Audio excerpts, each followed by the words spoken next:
Thank you for the kind introduction and thank you for inviting me. I am going to discuss about the prediction of atopic using hereditary and environmental information. Atopic disease is in general related to very complicated factors. And the survey of the whole world, the international studies of asthma and allergy in childhood reported different prevalence of current asthma, atopic dermatitis, and allergic rhinitis in different regions of the world, but mostly in, for example, North America, Europe, Australia, and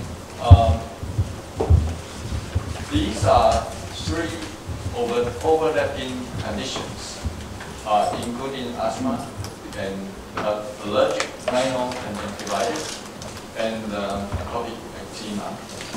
Only a few people are very unfortunate to have three symptoms together. I am greatly honored to be joining Professor Usher of New Zealand and her important helper, Philippa, in some of the conferences.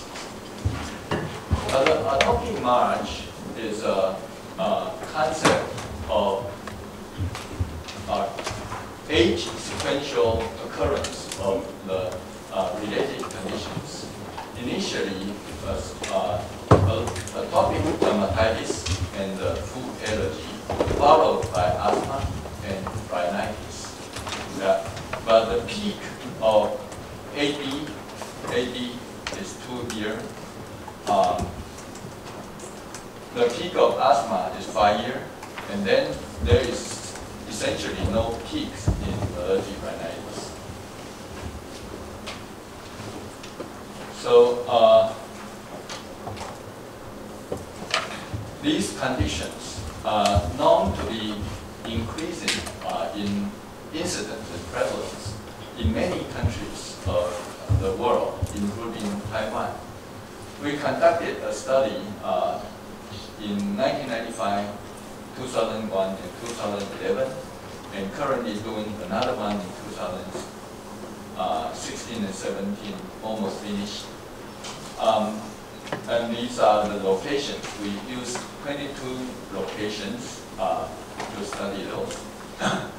And what we found was actually in boys and girls, asthma, atopic dermatitis, and allergic rhinitis were all increasing in several years apart. And this shows you the atopic dermatitis clinic visit.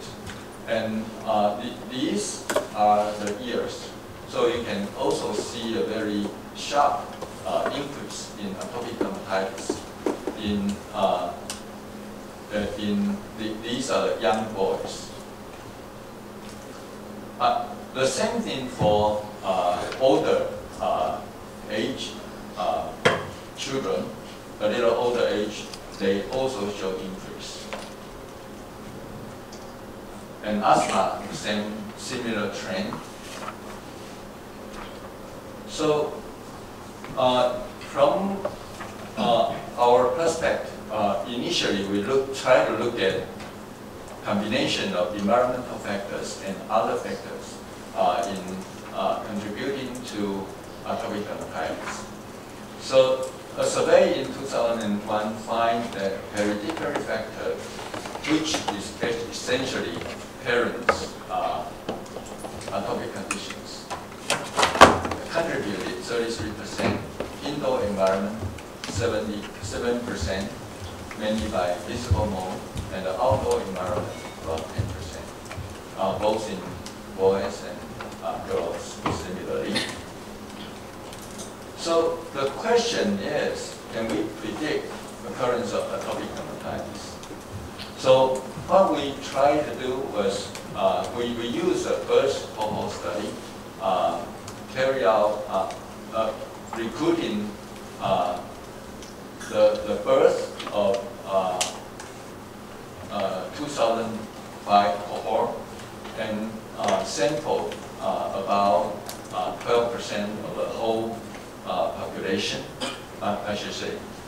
The first cohort of 2005 ended up about a little more than 20,000 children and their mother into the cohort. And I'd like to mention that Dr. Shojun Lin in here was one of the most important contributors to this. And the other person is Professor Theo Zhang. And what we try to do is to come up with predictive model for AD. I know that you won't read this very well, but the main factors in predictive model include maternal education, parental atopy, renovation at home during pregnancy, mother pregnancy, and the fungus on wall. And we came up with a combination of model, a composite model. And what this model does is to help predicting the risk of the children having such conditions. So if we only use the maternal education and parental atopic disease, we are able to improve the prediction a little bit. So the overall prevalence, I should say, the overall occurrence is 8.1, but with different range of risk factors. They can range from 4.7 to 50%. So for those who had AD in both parents and higher education, the risk is high. If we add other factors like fungus and renovation factor, then we can further advance the prediction a little better. And these are true for boys and for girls. So when we use the model and test run for 5 groups, and we in each group, when we thought that they have low risk of AD, high or very high, the prediction seemed to be serving the purpose. So for those who we say they are low, they are truly not very high. When we say they are 6 to 12%, they are actually 8.7%. And for those we consider them to be very high, they are higher. It's again same for girls and boys. However, that's a very primitive way of prediction. So we hope to try to predict a little better. So at that time, we have some information. We had cord blood IgE and some genetic polymorphism. Certainly not thorough list, mostly in cytokine gene. And we also had maternal mentality, meaning the stress and other factors during the pregnancy. So we add those to the model. So what we found were these are also important predictors. So we put them into the model. So the model 1 are based on the gender, maternal education, parental atopy. And model 2, model 1, it is based on model 1, cord blood IgE, some of the genotype, and the maternal stress. So we were able to advance the prediction as measured by the area under curve or ROC a little bit. It's certainly far away from perfect, and that leaves us some space for improvement. So, and those space could be genetic and other factors. So I think additional important factors will include the climate, the season of birth, air pollution, and other susceptibility genes. And there are also correctable factors that could be used as a preventive strategy. So exposure to indoor dust mite and other allergens, smoking and environmental tobacco smoke, work exposure and work stress, dietary and breastfeeding, and obesity and weight gain. So we hope including those will further advance our prediction. So these are some of the evidence that traffic-related air pollution is related to atopic dermatitis. At this time, we call it fractional eczema. So these are the composite factor of the traffic-related air pollutants, which is CO, and ozone, and NOx. So it seems to be related to the prevalence of the eczema. The other factor is postpartum depression was surprisingly related to child atopy at age 3. So those who had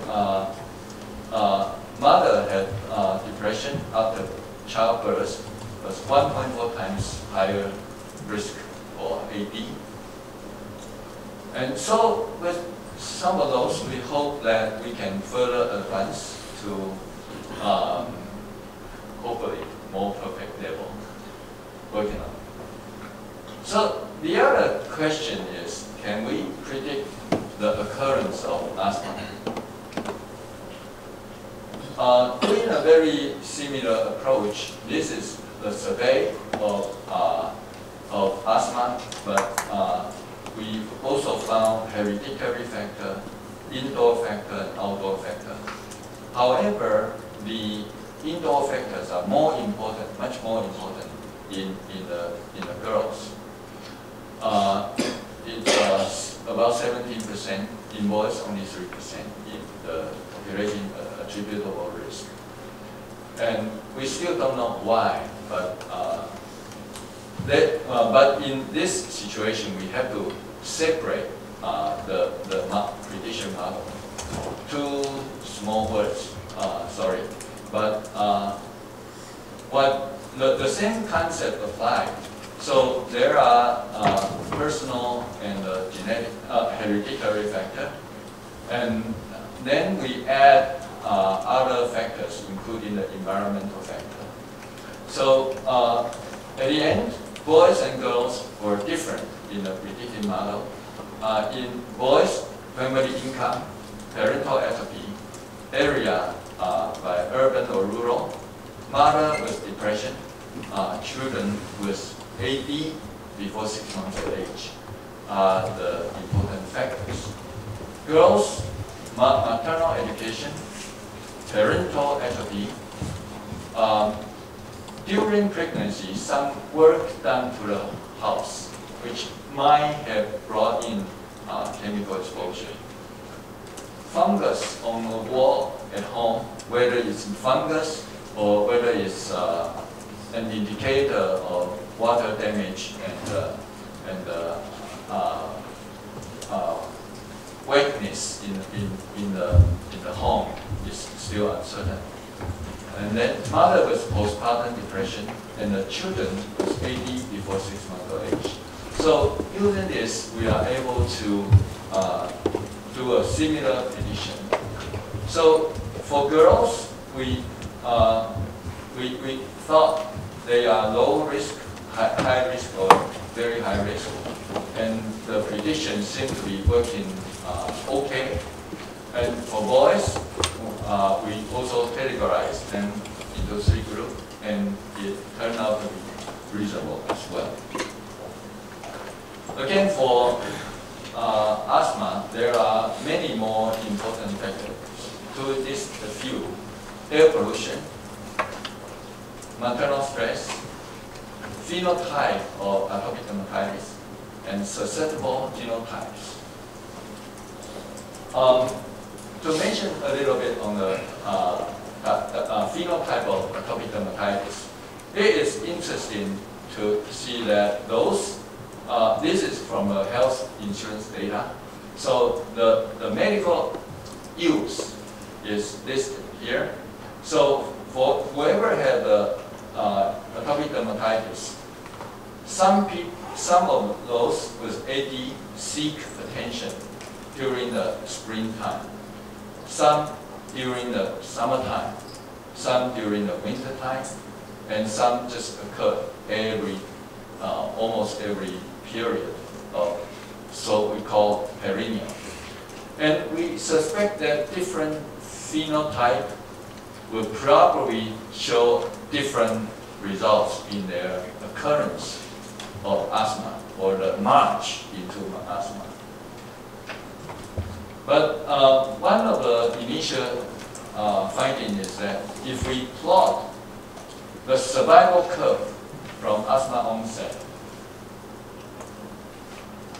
so those, this line shows only a half remain non-asthmatic. This line shows about 85% remain non-asthmatic. So if the non-AD, non-perennial AD, and the perennial AD shows quite different pattern. So those with perennial AD is about a 50% chance of becoming asthmatic at the age of 8-year-old. So these are the effect of the AD phenotype. Air pollution again shows relationship with asthma. You may not be totally surprised at all. So it shows an almost straight line relationship with male, I should say boys' asthma and girls' asthma.